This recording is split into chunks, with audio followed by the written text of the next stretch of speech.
Now, as far as the Joy Mop has a 2-chamber mechanism. It says you have to add clean water here, and then this is where you dry your mop itself.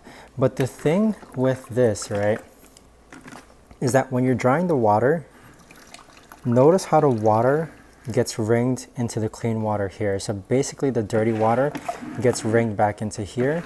I'm not sure if the dirt maybe is being captured here and that's the mechanism behind it. I'm not a fan of actually wringing the water back into the clean water itself. But everything about this mop feels great. It feels secure.